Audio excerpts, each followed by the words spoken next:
ज़ोया लाहौर के एक कॉलेज में पढ़ती थी जिसकी दुनिया किताबों तक महदूद थी। मगर इसकी ज़िंदगी इस दिन बदल गई जब वो पहली बार कॉलेज की पुरानी लाइब्रेरी में गई। पुरानी किताबों की गर्द में एक अजीब सी कशिश थी। वो एक पुरानी किताब निकाल के पढ़ने लगती है। जैसे ही हाथ लगाया, एक पुरसरार सी सरगोशी इसके कानों में गूंजी। वो चौंक गई।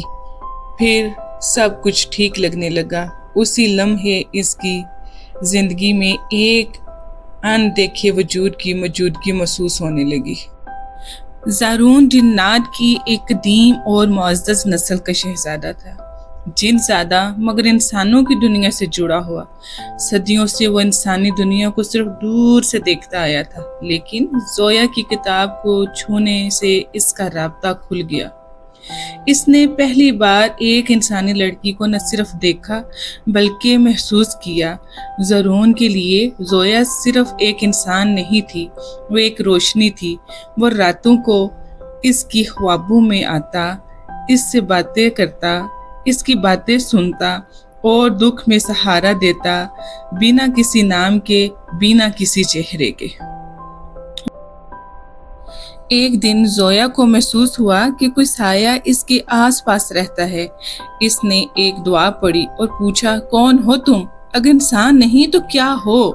खामोशी के बाद एक नरम मगर गूंजदार आवाज आई, मैं वो हूँ जो तुम्हारे दिल की धड़कन के साथ जुड़ा है, ज़ारून।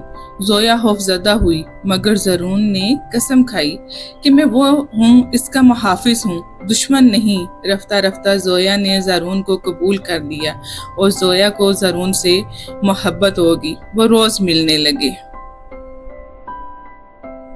मोहब्बत आसान न थी।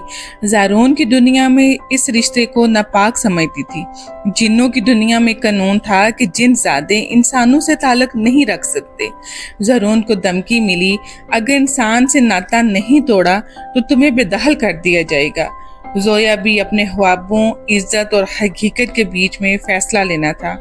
क्या वो एक नज़र न आने वाले वजूद से शादी का सोच सकती है? वो अपने वालिदैन को छोड़ सकती है उस वजूद के लिए कि वो जो नजर ही नहीं आता? एक रात ज़ारून ने कहा, अगर तुम चाहो तो मैं अपनी ताकत छोड़कर इंसान बन सकता हूँ, मगर मैं तुम्हें कभी दुख नहीं देना चाहता। मैं तुमसे मोहब्बत करती हूँ, मगर अगर तुम्हारी कुर्बानी में मेरा होना है तो इससे अच्छी बात और क्या हो सकती है।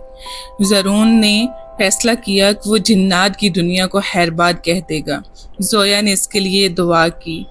ज़ारून ने एक तवील अज़ीज़ों के बाद, बहुत तकलीफ़ सहने के बाद, वो एक मामूली सा इंसान बन गया और ज़ारून को इंसान बनने के लिए बहुत तकलीफ़ें बर्दाश्त करना पड़ी। ज़ारून जब ज़ोया से मिलने आया तो एक मुकम्मल और ख़ूबसूरत इंसान बन चुका था। ज़ोया और ज़ारून ने सादगी से निकाह किया। लोग इन्हें एक आम सा जोड़ा समझते रहे, मगर हकीकत में वो इश्क की ऐसी दास्तान थी जिसने दो दुनियाओं का फासला मिटा दिया। मोहब्बत ने जिनज़ादे को इंसान और एक आम लड़की को खास बना दिया।